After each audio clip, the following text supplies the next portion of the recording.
सोचो, एक सर्द सुनसान सड़क जो घने जंगल के बीच कहीं खो सी गई हो। चारों तरफ अंधेरा इतना गहरा कि बस की हेडलाइट्स भी उसे भेद ना पाए। हवा में ठंड थी, तेज और सनसनाती हुई, जो शीशों से टकराकर भूतियां सीटी की तरह बज रही थी। सन्नाटा ऐसा कि हर सांस कान में गूंजती थी।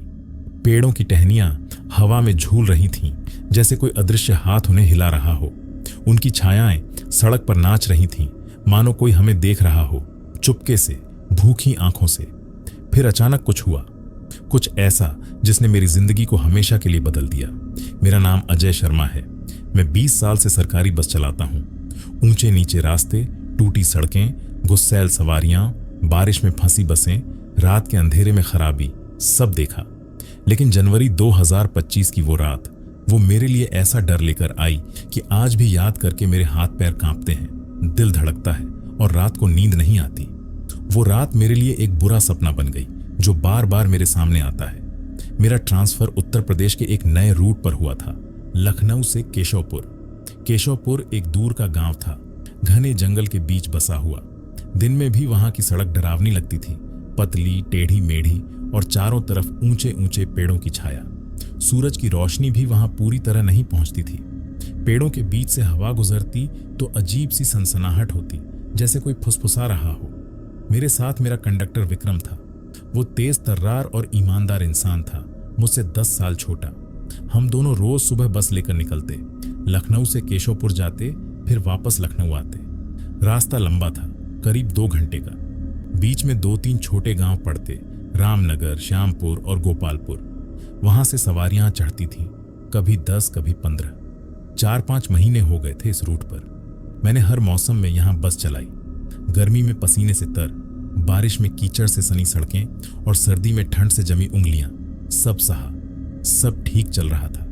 एक दिन हम दोनों लखनऊ के एक छोटे ढाबे पर चाय पी रहे थे। ढाबा सड़क किनारे था, पुरानी लकड़ी की कुर्सियां और मेजें थीं। चाय की भाप ठंडी हवा में उड़ रही थी। चारों तरफ सन्नाटा था, बस कुछ कुत्तों के भौंकने की आवाज दूर से आ रही थी। तभी विक्रम ने मुझसे कहा, उस्ताद, क्या आपने इस रास्ते के बारे में कुछ सुना है? मैंने चाय का घूंट लिया, उसकी तरफ देखा और कहा, नहीं, क्या बात है? वो थोड़ा झिझका, फिर बोला, उस्ताद, लोग कहते हैं कि दिन में तो ये रास्ता ठीक है, लेकिन रात को यहाँ कुछ ठीक नहीं। कहते हैं कि रात में यहाँ अजीब अजीब हादसे हुए हैं। कुछ लोग गायब हो गए, उनका आज तक पता नहीं चला। सवारियों से सुना है कि रात को यहाँ भटकती आत्माएं दिखती हैं। कुछ तो कहते हैं कि सड़क पर अजीब सी छायाएं चलती हैं, जो इंसानों की तरह दिखती हैं, पर इंसान नहीं होती। एक बूढ़े ने बताया था कि यहाँ कई साल पहले एक बस गायब हो गई थी, सवारियों समेत। आज तक कोई नहीं जानता कि वो कहाँ गई। मैं हंसा और बोला, विक्रम, तुम भी क्या बातें मान लेते हो? भूत प्रेत कुछ नहीं होता, ये सब गांव वालों की कहानियां हैं। लोग बोर होते हैं तो ऐसी बातें बनाते हैं, टेंशन मत लो। वो बोला, लेकिन उस्ताद, हमने तो अभी तक रात में इस रास्ते पर बस नहीं चलाई ना, क्या पता सच में कुछ हो? मैंने उसकी बात को हल्के में लिया और कहा, अरे कभी ना कभी तो चलाएंगे, इन बातों को छोड़ो, चाय खत्म करो और काम पर ध्यान दो। वो चुप हो गया, लेकिन उसकी आंखों में एक अजीब सा डर था। मुझे भूत प्रेत पर कभी यकीन नहीं था, मेरे लिए ये सब बकवास था। 20 साल बस चलाई, कभी कुछ नहीं हुआ। मैंने सोचा, अब क्या होगा, लेकिन मुझे क्या पता था कि कुछ दिनों बाद मेरे साथ ऐसा कुछ होगा जो मेरी सारी हंसी छीन लेगा और मेरे दिल में हमेशा के लिए डर भर देगा। वो दिन था जनवरी का। सर्दी अपने चरम पर थी, ठंड ऐसी कि हड्डियां जमा दे। हवा तेज थी और कोहरा ऐसा कि 10 कदम आगे कुछ दिखाई न दे। हम रोज की तरह बस लेकर केशवपुर गए। वहां सवारियां उतारी, कुछ नई चढ़ाई।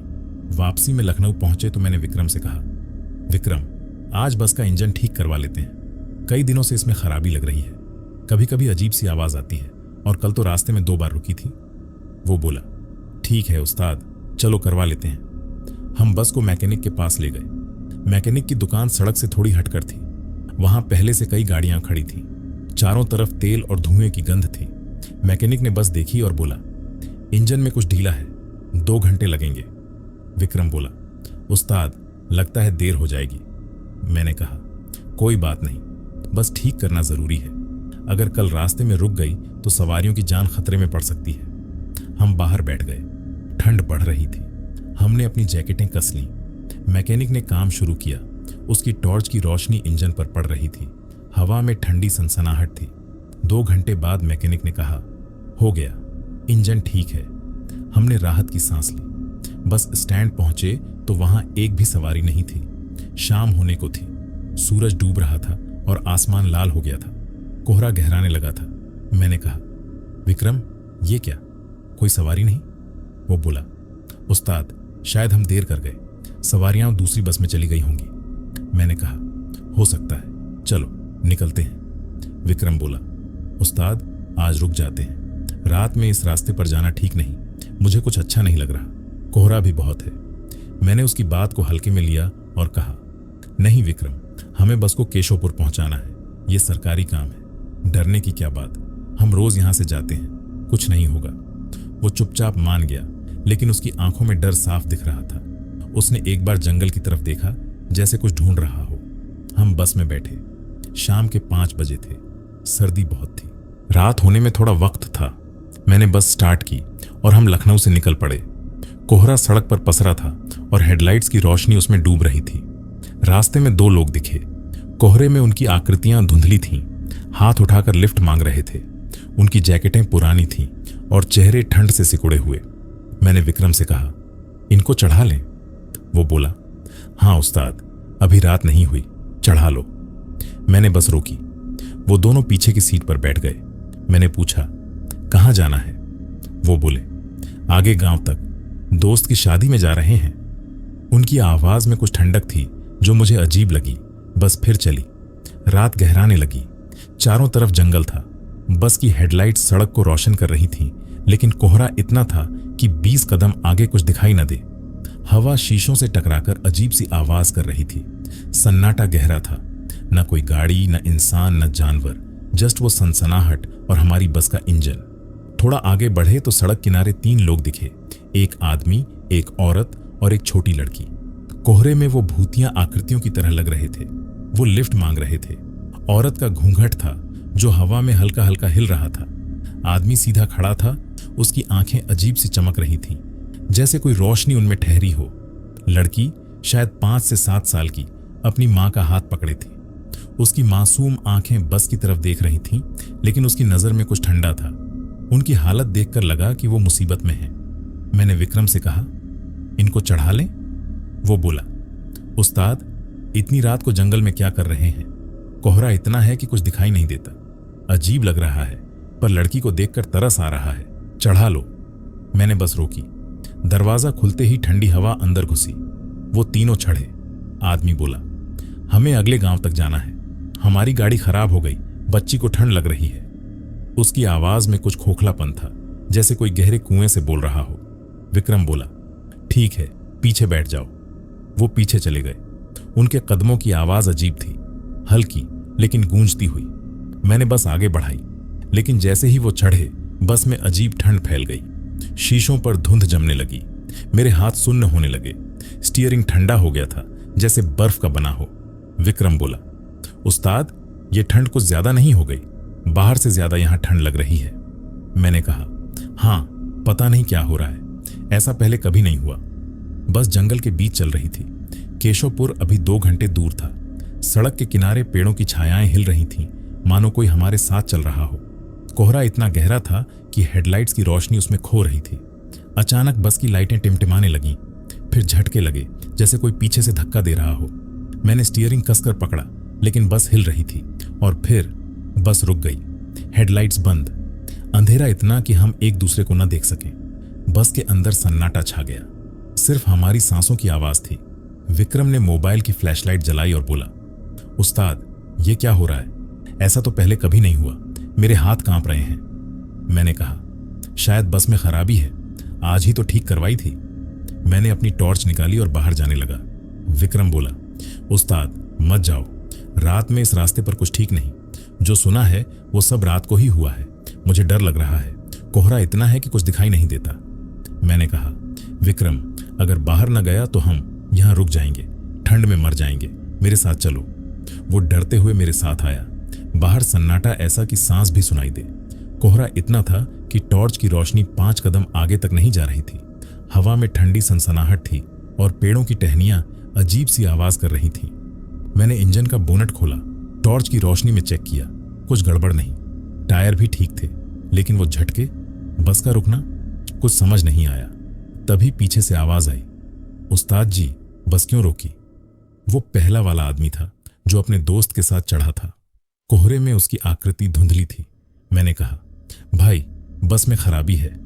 वो बोला, मैं मैकेनिक हूं, देखूं? उसकी आवाज में कुछ अजीब सा खनक था। उसने इंजन चेक किया और बोला, स्टार्ट करो। मैंने कोशिश की, पहले बस बंद हुई, फिर चली, लाइट्स भी जल गईं।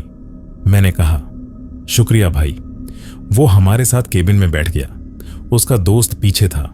वो बोला, हम अगले गांव में शादी में जा रहे हैं, आपकी वजह से रुकते तो रात यहीं गुजरती। मैंने कहा, कोई बात नहीं, जैसे ही गांव आएगा बताऊंगा। वो बोला, मेरा दोस्त पीछे सो रहा है। मैं भी थक गया था, लेकिन बस रुकने से नींद खुल गई। सोचा आपके साथ बातें कर लूं। हम हंसने लगे, सब ठीक लग रहा था।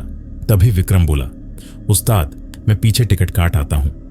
वो उन तीनों सवारियों, आदमी, औरत और लड़की की बात कर रहा था। वो उठा, लेकिन केबिन से बाहर कदम रखते ही रुक गया। उसकी आंखें फटी की फटी, वो कांप रहा था, उसका चेहरा सफेद पड़ गया था। मैंने कहा, विक्रम क्या हुआ? वो बोल नहीं पाया, बस पीछे की ओर इशारा किया। वो मैकेनिक भी उठा, पीछे देखने गया और वो भी कांपते हुए वापस आया। उसकी सांसें तेज थीं। मैंने कहा, बताओ क्या देखा? विक्रम हकलाकर बोला, उस्ताद वो तीनों इंसान नहीं हैं। मैकेनिक बोला, भाई वो प्रेत हैं। मेरे रोंगटे खड़े हो गए, मेरा दिल जोर जोर से धड़कने लगा। विक्रम बोला, मैं टिकट काटने गया तो देखा वो बदल गए थे। आदमी का चेहरा काला, जैसे आग में झुलस गया हो, आंखें सफेद, जैसे कोई आत्मा समा गई हो, मुंह से खून टपक रहा था। औरत का घूंघट हटा, आंखों की जगह गड्ढे, चेहरा सड़ा हुआ, नाखून लंबे और काले, दांतों पर खून। उसके बाल हवा में लहरा रहे थे, जैसे कोई उसे हिला रहा हो। वो लड़की अब छोटा भूत थी। उसकी आंखें लाल थीं और मुंह से खून बह रहा था। और उस्ताद वो तीनों उस मैकेनिक के दोस्त को नोच नोच कर खा रहे थे। उसका सीना फटा था, खून बह रहा था। वो छोटी लड़की उसका गला काट कर खून पी रही थी। उसकी हड्डियां चटक रही थीं, खून की गंध बस में फैल गई थी। मैकेनिक रो पड़ा। वो मेरा दोस्त था, मैं उसे बचा न सका। उसकी चीखें अभी भी मेरे कानों में गूंज रही हैं। मैंने कहा, रोने का वक्त नहीं, कुछ करना होगा। तभी पीछे से चीख आई, भयानक, कानों को चीरने वाली। हम घबरा गए। फिर एक लड़की के रोने की आवाज, धीमी लेकिन रोंगटे खड़े करने वाली। डर से हमारी सांसें रुक गईं। मैंने बस चलाई। कोहरे में दूर सड़क किनारे आग दिखी। मैंने कहा, शायद वो हमारी उम्मीद है। बस तेज की, लेकिन तभी पीछे से कदमों की आवाज आई, धीमी लेकिन भारी। वो प्रेत हमारी तरफ आ रहे थे। उनके नाखून सड़क पर खर्चने की आवाज कर रहे थे। मैंने कहा, खिड़की खोलो, आग के पास पहुंचते ही कूद जाएंगे। जितनी जल्दी हो आग तक भागना। आग नजदीक आई। मैं कूदा, सड़क पर गिरा, चोट लगी, लेकिन आग की तरफ भागा। विक्रम और मैकेनिक भी कूदे। बस पेड़ से टकराई। अंदर से भयानक चीखें आईं, ऐसी कि आत्मा कांप जाए। आग के पास एक अघोरी बाबा था, राख से सना चेहरा, सामने खोपड़ी, चारों तरफ हड्डियां बिखरी थीं। उसकी आंखें लाल थीं, जैसे आग में जल रही हों। मैंने कहा, बाबा हमें बचाओ, प्रेत हमारे पीछे हैं। उसने कहा, मैं जानता हूं ये आत्माएं यहां भटकती हैं। तुम बस में चढ़ गए, इसीलिए वो तुम्हारे पीछे पड़ी। डरो मत। उसने भभूत फेंकी, मंत्र पढ़े। बस से चीखें तेज हुईं। हवा चली, तेज और ठंडी। फिर सब शांत। बाबा बोला, अब तुम सुरक्षित हो। हमने बस स्टार्ट की। शीशे टूटे थे, लेकिन बस चली। हम वहां से भागे। पीछे देखा, न आग न बाबा। आज भी वो रात याद आती है तो डर लगता है। मैंने कसम खाई, उस रास्ते पर कभी रात में नहीं जाऊंगा। कुछ महीनों बाद मेरा ट्रांसफर दूसरी जगह करवा लिया, लेकिन वो चीखें, वो चेहरे आज भी मेरे सपनों में आते हैं।